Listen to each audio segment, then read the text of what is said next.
मुख्यमंत्री महोदय का सहज और सरल चेतन दास है, लेकिन उनकी कार्यशैली उस समय का इस बात का जनता को विश्वास दिलाती है कि पाकिस्तान विकसित व्यवस्था करने से होगा।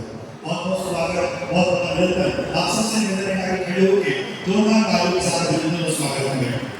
माननीय मुख्यमंत्री महोदय।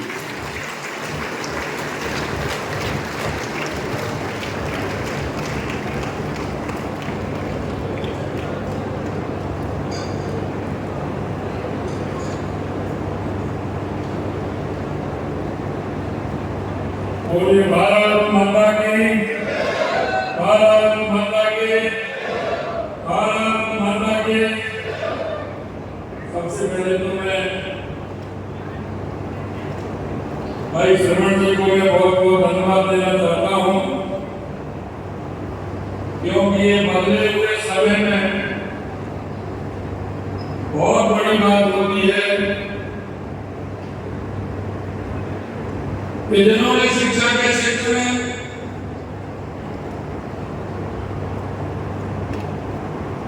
इनको आगे बढ़ाने का काम किया, और जैसा कि मेरे को बताया कि आज सीकर अगर शिक्षा के क्षेत्र में आगे है तो इसमें पंडित हरिनाथ चतुर्वेदी जी का बहुत बड़ा योगदान है, क्योंकि समय निकलते देर नहीं लगती और भूलते भी देर नहीं लगती, लेकिन जैसा नाम वैसा काम आपने एक पंडित हरिनाथ चतुर्वेदी जी का नहीं, उन सभी तमाम गुरुओं का सम्मान रखने का काम किया है। इस पंडित हरिनाथ चतुर्वेदी जी की शताब्दी वर्ष में मूर्ति लगाने का जो काम किया है, उसके लिए मैं आपको बहुत बहुत धन्यवाद और साधुवाद देना चाहता हूँ। महाराज मगड़ी नाथ जी महाराज जी की भी आपने मूर्ति का अनावरण किया है। मैं इन दोनों के लिए CLC संस्था आपको धन्यवाद देना चाहता हूं। इस कार्यक्रम में मंचासी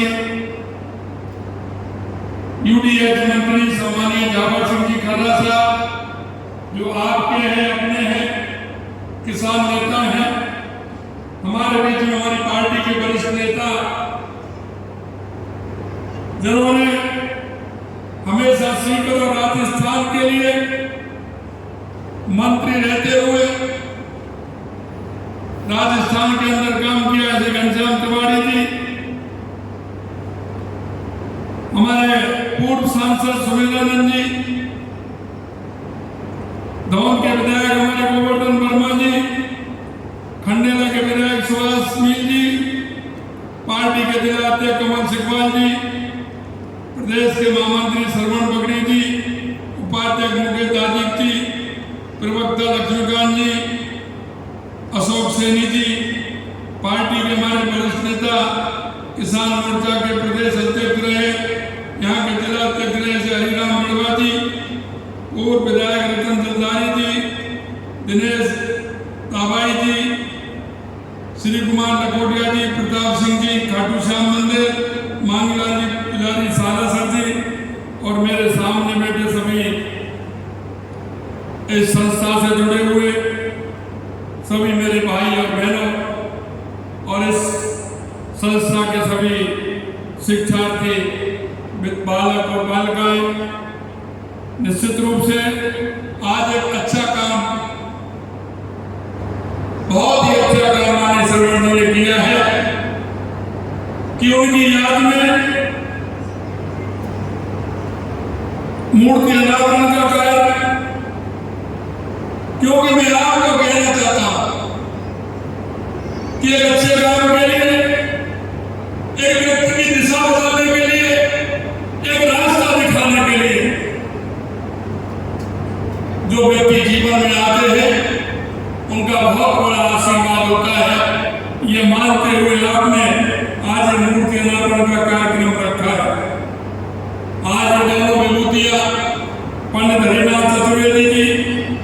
श्रोमणी श्री मगड़ीदास जी महाराज की प्रतिमाओं का अनावरण किया है, ये निश्चित रूप से प्रेरणादायी है। गुरु शिष्य परंपरा को गौरवान्वित करने का ये काम इस संस्था ने किया है और संस्था की सभी टीम को भी मैं बधाई देता हूँ, क्योंकि हरिनाथ जी केवल हरिनाथ जी नहीं, जैसा मैंने कहा है सभी गुरुओं का सम्मान है और ये गुरु परंपरा हमें आगे बढ़ानी है, क्योंकि इससे हमें ज्ञान मिलता है, मार्ग मिलता है, हमारे जीवन की दिशा मिलती है और जीवन की दिशा के लिए एक अच्छे संस्कारवान गुरु का जीवन में होना बहुत आवश्यक है। व्यक्ति के कई उतार चढ़ाव आते हैं, व्यक्ति के अंदर मन की भावनाएं भी बढ़ जाती हैं, लेकिन उनको ठीक दिशा देने का काम एक सच्चा गुरु कराता है। इसलिए आप सभी के जीवन में एक सच्चा गुरु होना बहुत आवश्यक है। मैं इससे आपकी गुरु भक्ति जो आपने की है, निश्चित रूप से ये विद्यार्थियों के मन में भी एक अच्छे भाव पैदा करने का काम आपने किया है, एक भावी पीढ़ी को एक अच्छा काम करने के करके आपने उनको दिशा देने का काम किया है। ये बहुत अच्छा काम आपने किया है। आज सीकर शिक्षा का केंद्र बन गया है। अभी कह रहे थे कि कोटा के अंदर तो कोचिंग चलते हैं, लेकिन यहाँ बाल और बालिकाओं की नींव मजबूत की जाती है। यह स्कूली शिक्षा का बहुत बड़ा काम है। राजस्थान में अगर हम कहें तो सबसे बड़ा काम स्कूली शिक्षा का है, कोचिंग संस्थाओं का है तो सीकर के अंदर है। निरंतर हमारे विद्यार्थियों को इसकी दिशा मिले। हमारा विद्यार्थी ये शिक्षा लेकर, आपको पता नहीं होगा, लेकिन वो देश नहीं दुनिया में सीकर का नाम रोशन करेगा, राजस्थान का नाम रोशन करेगा। मैं आपसे कहना चाहता हूं कि ये सरकार शिक्षा के क्षेत्र में निरंतर सुधार और विकास के लिए प्रतिबद्ध है। हमने कई नई योजनाएं, नीतियां लागू की हैं ताकि हम प्रदेश का हर बच्चा गुणवत्तापूर्ण शिक्षा प्राप्त कर सके। और यही नहीं, हमने स्पोर्ट्स के क्षेत्र में भी काम किया है और हमने कहा है कि स्पोर्ट्स के क्षेत्र में भी हमारे राजस्थान के बच्चे हमेशा आगे रहते हैं। इसके लिए भी हमारी सरकार ने काम किया है। इसमें स्पोर्ट्स यूनिवर्सिटी खोलने का भी काम करेंगे और संभाग स्तर में महाविद्यालय खोल करके हम हमारी उस ऐसी प्रतिभाएं जो गाँव में हमारी प्रतिभाएं छुपी हैं, उन प्रतिभाओं को आगे ला करके देश और दुनिया में हम आगे बढ़ाते हुए हम भारत का नाम और हमारे राजस्थान का नाम रोशन करें। उन प्रतिभाओं को भी आगे लाया जाएगा। तकनीकी शिक्षा में उत्कृष्टता की ओर कदम बढ़ाते हुए प्रत्येक संभाग में Rajasthan institute of technology IIT और जयपुर के Rajasthan institute of medical science की स्थापना भी करने का काम हमारी सरकार करेगी। इसके लिए जल्दी ही भरतपुर, बीकानेर, अजमेर में इंजीनियरिंग कॉलेजों का उन्नयन राजस्थान इंस्टीट्यूट ऑफ टेक्नोलॉजी स्थापित कर रहे हैं। अगले 2 साल में 20 ITI और 10 पॉलिटेक्निक कॉलेज भी खोले जा रहे हैं, क्योंकि जब तक हम किसी क्षेत्र में हम विशेष योग्यता हासिल नहीं करेंगे तो हम दुनिया के अंदर जाकर के अपनी प्रतिभा नहीं दिखा पाएंगे। निश्चित रूप से हम कहना चाहते हैं कि राजस्थान पढ़ाई के साथ साथ युवाओं में उद्यमशीलता का विकास करने के लिए स्कूल और कॉलेजों में बिजनेस इनोवेशन प्रोग्राम चलाने का भी काम करेंगे और एक छात्रों को एक दिशा देने का काम हम करेंगे। हम युवाओं के सर्वांगीण विकास के लिए युवा नीति 2024 लेकर आ रहे हैं, जिससे हम युवाओं के हर क्षेत्र में आगे बढ़ा सकें, रोजगार के अवसर भी उपलब्ध करा सकें। परीक्षाओं में पूर्ण पारदर्शिता सुनिश्चित करते हुए हम अगले 5 साल में 4 लाख भर्तियां करने के लिए कहा है। हम इस साल में 1 लाख भर्तियां करेंगे। हमसे लोग कहते हैं आप कैसे करेंगे, हमने कहा आप देखते जाइए हम कैसे करेंगे। अभी मैं आपसे कहना चाहता हूं, हमें पता है हमारा युवा सीकर में मेहनत करता है, कोचिंग करता है। हमारा वो किसान का बेटा वहां से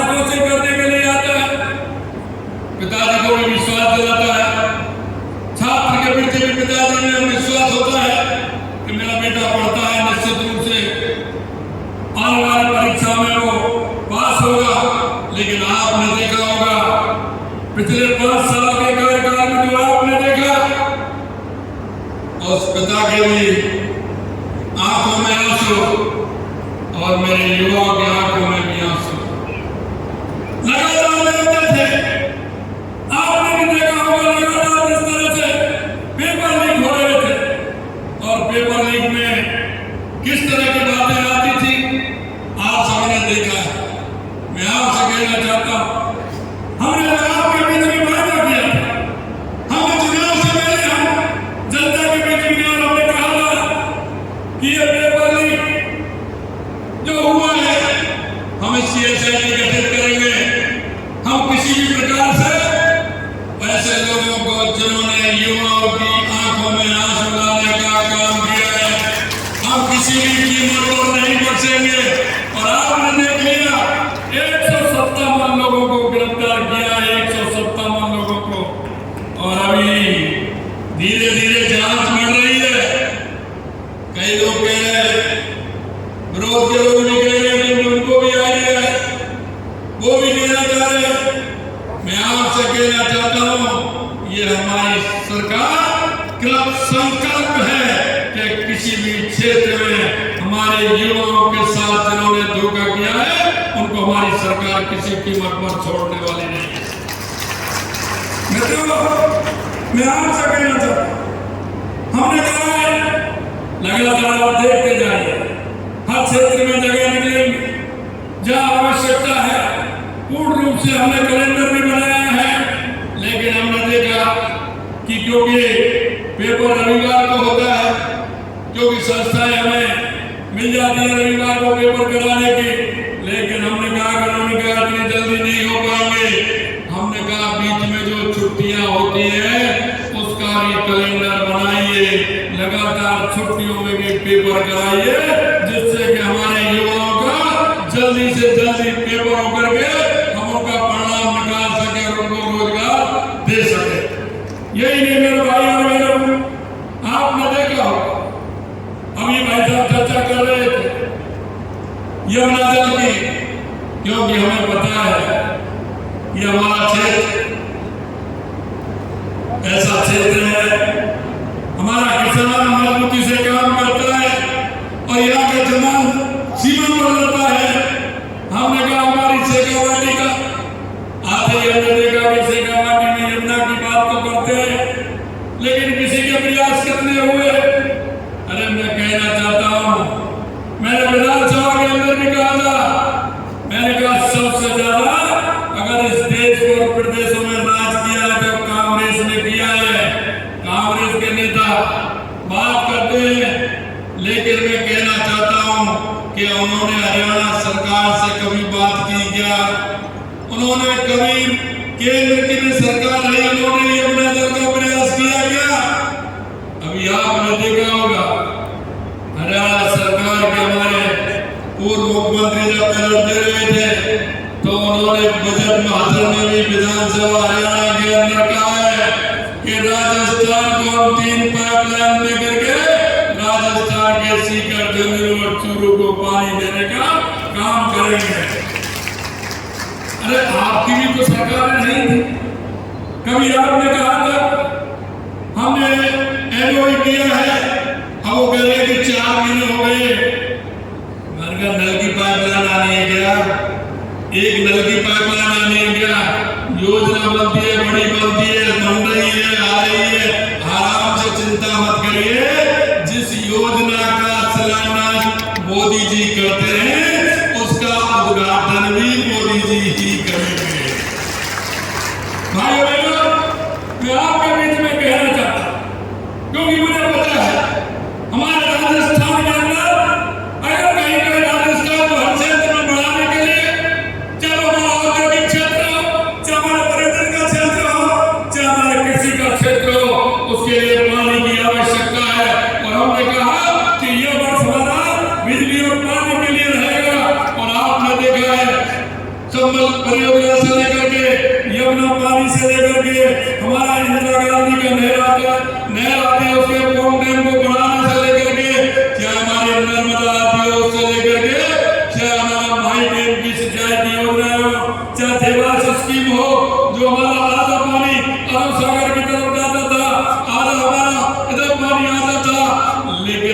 उसको भी रोक करके हमने उसमें भी टनल बना करके एनीकट लगा करके उस पानी को भी हमने रख लिया है, जिससे उस पानी का उपयोग हम कर सकें। राजस्थान के अंदर हम पानी की व्यवस्था ठीक प्रकार से करेंगे, बिजली की व्यवस्था अगर हम ठीक प्रकार से करेंगे तो आने वाले समय में हमारा उद्योग भी बढ़ेगा, हमारा कृषि भी बढ़ेगा, हमारा पर्यटन भी बढ़ेगा। इसलिए मैं कहना चाहता हूँ, इनको दर्द हो रहा है। आपने देखा सभी मंदिर जो हमारे बड़े बड़े हैं, हमारे खाटू बाबा के लिए तो हमने स्पेशल कॉरिडोर बनाने के लिए घनश्याम जी भाई साहब कह रहे थे 100 करोड़ रुपए। मैंने कहा ये तो पहला बजट है, 100 करोड़ रुपए का जिंदाबाद करेंगे। हमारे जो मंदिर है जिनको हम पर्यटन की दृष्टि से आगे बढ़ा सकते हैं, उनको भी हम आपने देखा होगा लगातार हमने 300 करोड़ रुपए उनके लिए भी दिया है।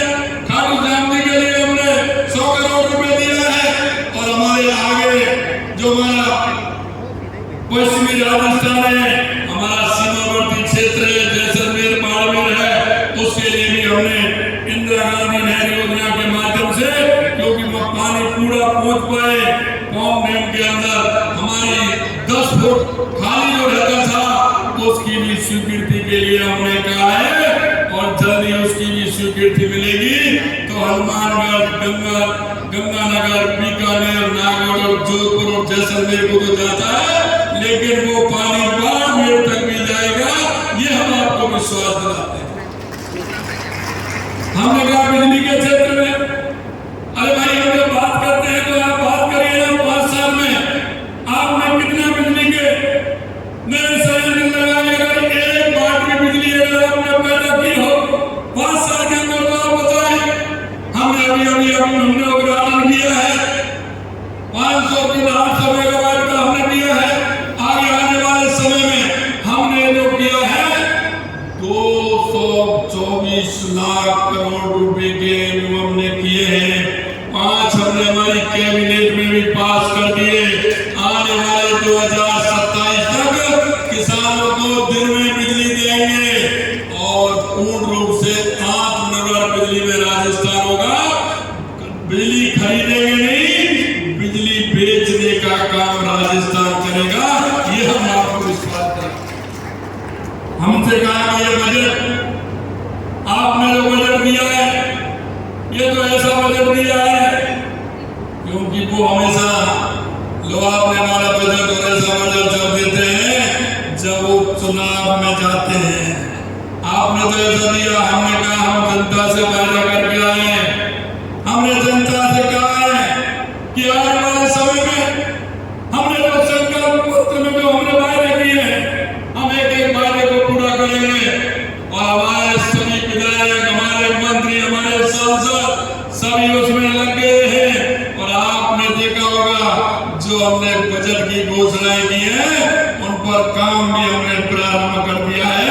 यह हम आपको विश्वास दिलाना चाहते हैं।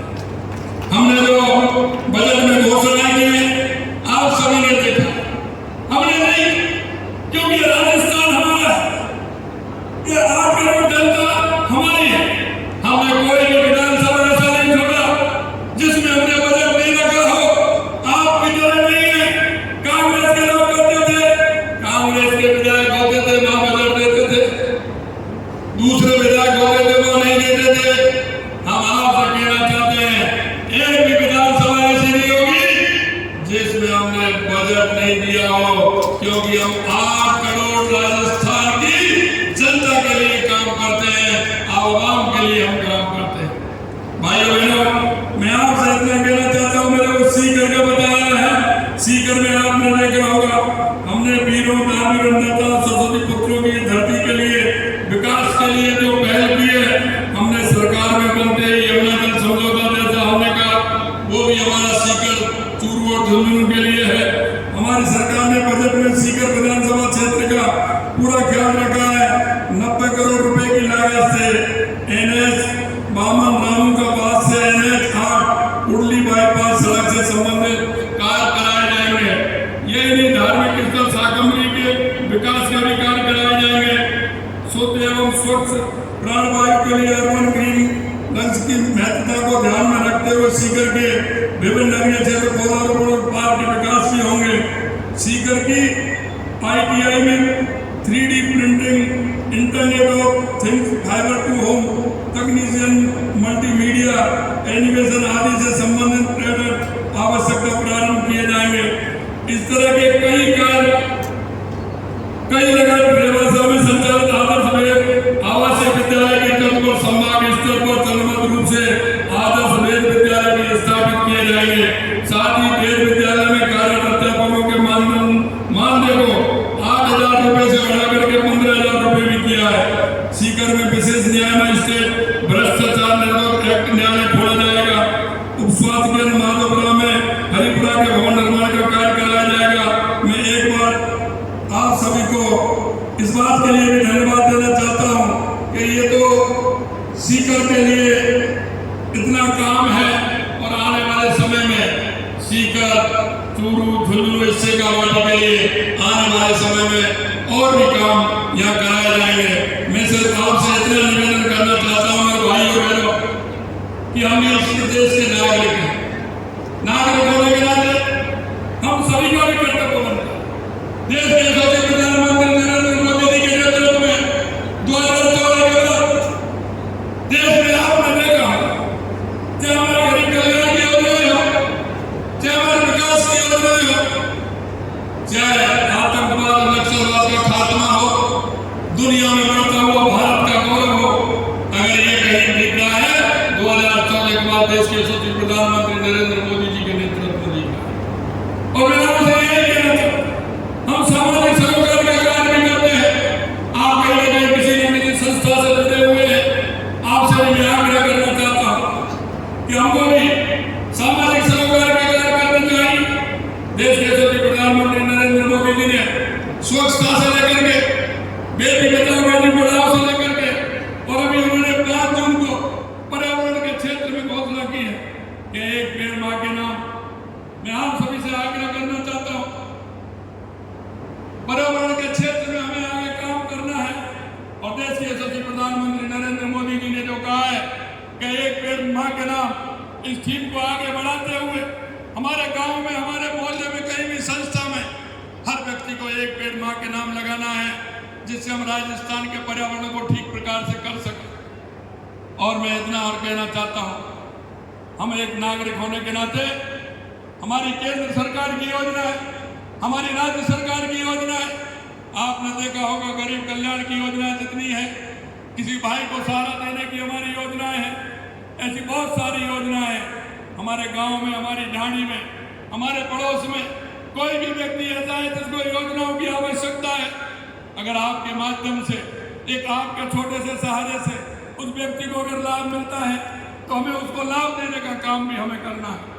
अंत में इतना कहना चाहता हूँ कि हम सभी को ऐसे लोगों को लाभ देना चाहिए। पंडित दीनदयाल उपाध्याय जी की अंत्योदय की योजना, अंतिम पंक्ति में जो व्यक्ति खड़ा है, क्योंकि हम जब राजस्थान को विकसित कर सकते हैं, हमारा हर व्यक्ति आगे हो, हमारा युवा, हमारी महिला, हमारा किसान, हमारा मजदूर अगर आगे रहेगा तो हमारा राजस्थान भी आगे रहेगा। देश के यशस्वी प्रधानमंत्री नरेंद्र मोदी जी के नेतृत्व में हम भारत को विकसित बनाने का काम करें, हम राजस्थान को विकसित बनाने का काम करें और हम जनता के बीच में जाकर के उन योजनाओं का लाभ दिलाएं। ऐसा मैं आप सभी से निवेदन करना चाहता हूं। भाई सरवण जी को और आप सभी इतनी बड़ी संख्या में आए आप सभी को, संस्था को मैं पुनः धन्यवाद देना चाहता हूं। आप सभी को बहुत बहुत धन्यवाद। इस कार्यक्रम में सभी आप आए, आप सभी को धन्यवाद। जय हिंद, जय भारत, जय राजस्थान। सभी को नमस्कार। बहुत बहुत धन्यवाद माननीय मुख्यमंत्री महोदय, आपने अपने अति व्यस्त और कीमती समय को निकालकर इस कार्यक्रम की शोभा बढ़ाई। CLC परिवार और सीकर हमेशा आपका ऋणी रहेगा। हेलो, हमारे